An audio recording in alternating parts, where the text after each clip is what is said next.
জনতার অভ্যুত্থানে গত ৫ আগস্ট দেশ ছেড়ে পালিয়েছেন শেখ হাসিনা। এর আগে প্রধানমন্ত্রী পদ থেকে পদত্যাগ করেন তিনি। ওই দিন থেকে ভারতে আশ্রয়ে আছেন। দেশ ছাড়ার পর প্রকাশ্যে আওয়ামী লীগ সভাপতিকে দেখা না গেলেও বিবৃতি দিয়েছিলেন তিনি। পরবর্তীতে তার কণ্ঠ সদৃশ একাধিক ফোনালাপ সামাজিক যোগাযোগ মাধ্যমে ভাইরাল হয়েছে। এসব ফোনালাপে শেখ হাসিনা সদৃশ কণ্ঠে নেতাকর্মীদের বিভিন্ন দিক নির্দেশনা দিতে শোনা যায়। কখনো কখনো বর্তমান সরকার ও বাংলাদেশ নিয়ে বিভিন্ন হুঁশিয়ারিও উচ্চারিত হয় ওই কণ্ঠে। শেখ হাসিনার কণ্ঠ সদৃশ্য এই ফোনালাপ নিয়ে রাজনৈতিক মহল ও সোশ্যাল মিডিয়ায় দুই ধরনের আলোচনা আছে।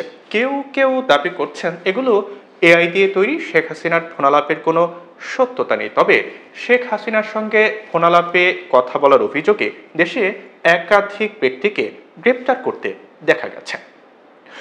অন্য একটি পক্ষ বলছে শেখ হাসিনা আনুষ্ঠানিক বিবৃতি বা বক্তব্য দিতে না পারায় নেতাকর্মীদের নির্দেশনা দিতে এই পথ বেছে নিয়েছেন। আওয়ামী লীগ নিজ কৌশলেই শেখ হাসিনার এসব ফোনালাপ ফাঁস করে আসছে, যাতে দলের সভাপতির বার্তা নেতা কর্মীদের কাছে পৌঁছায়। এবার এসব আলোচনার মধ্যে এবার শেখ হাসিনার ফোনালাপ প্রকাশ্যে আনলো আওয়ামী লীগ। দলটি তাদের ভেরিফাইড ফেসবুক পেজে শেখ হাসিনার কল রেকর্ড প্রকাশ করে। ওই ফেসবুক পোস্ট থেকে জানা গেছে যে ডেনমার্ক আওয়ামী লীগের সাথে টেলি কনফারেন্সে ছিলেন শেখ হাসিনা। সেখানে ৩ মিনিট ৩৫ সেকেন্ডের কথোপকথন প্রকাশ করা হয়। সোমবার এই ফোনালাপটি সামাজিক যোগাযোগ মাধ্যমে ছড়িয়ে পড়ে। ফোনালাপের শুরুতে অন্তর্বর্তী সরকারের প্রধান উপদেষ্টা ও ছাত্র আন্দোলনের সমন্বয়কদের খুনি বলে আখ্যায়িত করেন শেখ হাসিনা। শেখ হাসিনাকে ওই ফোনালাপে বলতে শোনা গেছে যে ৭ জুলাই থেকে এই ছাত্ররা আন্দোলন করে ১৪ জুলাই পর্যন্ত তারা সহিংস হওয়ার আগে গায়ে একটি টোকাও পড়েনি। যে যার মতো তারা আসছে বসছে, আমরা তো তাদের কিছুই বলিনি। পুলিশের কাছে কোনো মেটাল বুলেট ছিল না। নির্দেশ দিয়েছি কোনো গুলি করবা না। পুলিশ ব্যারিকেড উঠিয়ে তারা ইচ্ছে মতো আন্দোলন করেছে বলছিলেন শেখ হাসিনা। শেখ হাসিনা বলেন, শুরু থেকে তো অনেক কিছু করা যেত, আমরা তো সেসব করিনি। এতে বলতে শোনা যায় এই কোটা তো আমিই বাতিল দিয়েছি।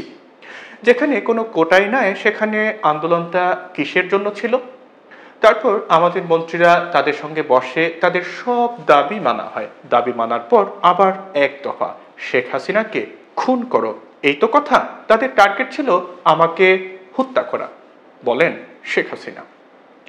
শেখ হাসিনা আরো বলেন, শেয়ার মার্কেটে টাকা উধাও, ব্যাংকে টাকা নাই, ব্যাংকের টাকা উধাও, সেসব টাকা গেল কোথায়? ২০ লাখ মেট্রিক টন খাদ্য আমি রেখে আসছি। ১ কোটি পরিবারের জন্য টিসিবি কার্ড দিয়েছি। দেশে যে অরাজকতা চলছে তার বিচার হবে ইনশাল্লাহ। এদের বিচার আমি করবই ইনশাল্লাহ, ফোনালাপে বলছিলেন সাবেক প্রধানমন্ত্রী শেখ হাসিনা।